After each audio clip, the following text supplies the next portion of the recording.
Pour continuer à faire des vidéos, j'ai besoin de votre soutien. Commentez, likez et abonnez-vous à ma chaîne. Merci à tous.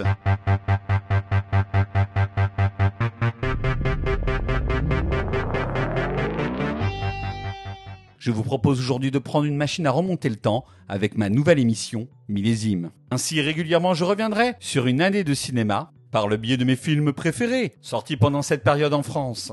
Alors, par quelle date commencer cette première émission ?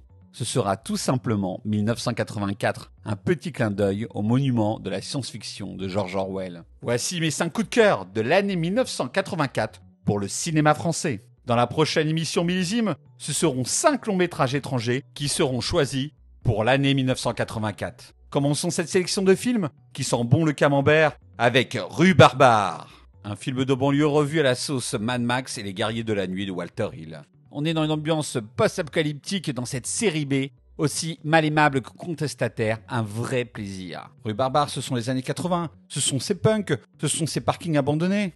Ce sont ces éclairages à base de néon et ces dialogues tout droit sortis d'un fleuve noir de l'époque portés par des interprètes de haut vol. Rue Barbare, c'est avant tout un Bernard Giraudot extraordinaire. Il est totalement crédible en pratiquant de la boxe thaï. Il faut se rappeler qu'à l'époque, Bernard Giraudot était plutôt une belle gueule du cinéma français. Il prouve ici qu'il peut être une star d'action pratiquant de boxe thaï, absolument impressionnant, il a un charisme génial, il donne beaucoup d'impact au film.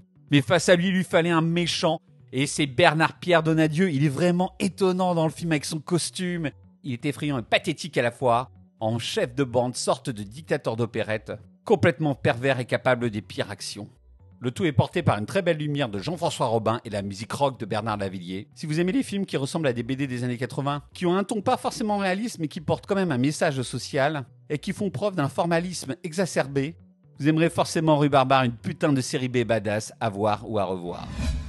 Yves Boisset, un cinéaste que j'adore, Dupont-la-Joie, le juge Fayardi, le shérif.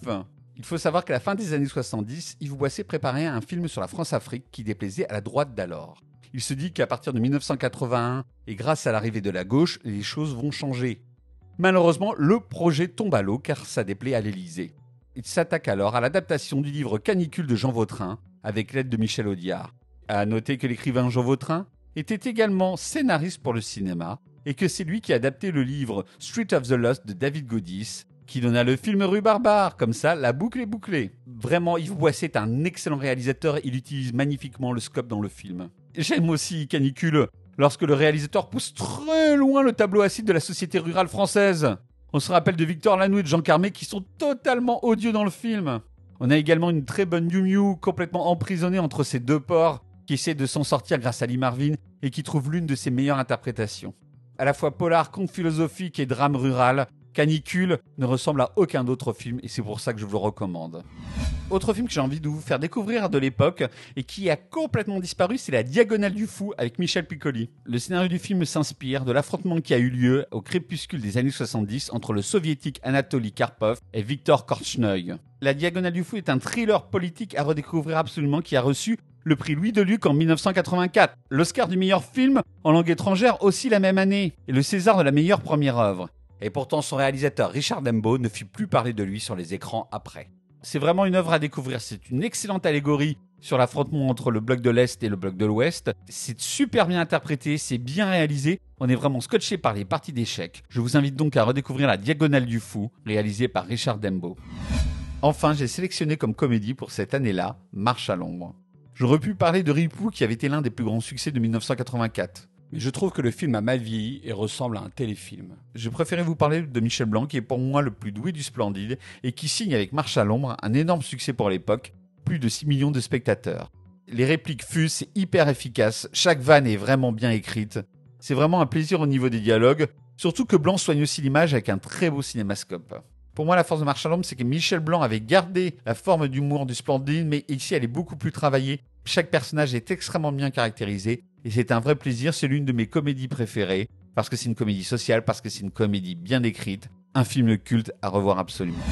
À mort l'arbitre est l'adaptation d'un roman d'Alfred Draper, 10 Penalty. Ce roman, c'était l'histoire d'un arbitre poursuivi par un groupe de supporters d'une équipe de foot, après avoir sifflé un penalty, entraînant leur élimination en coupe. À mort l'arbitre était à l'image de son réalisateur, Jean-Pierre Mocky, un humaniste ayant pour habitude de dénoncer notre société contemporaine. Tel un rugueux défenseur national, il met des tacles partout dans le film. Il critique aussi bien les prolétaires, les bourgeois que les institutions. Mais surtout derrière la chasse à l'homme, ce qui marque dans À mort l'arbitre, c'est sa représentation de la face sombre de l'être humain. Le supporter de foot est ici stupide, lâche, et surtout agit en groupe.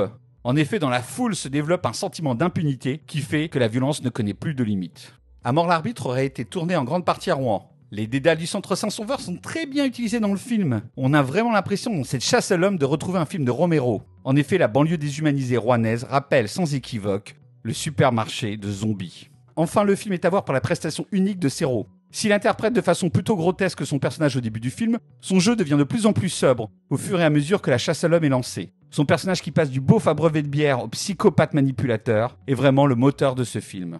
Tout à la fois une tragédie, un film d'horreur, une comédie, À mort l'arbitre est un film à revoir absolument.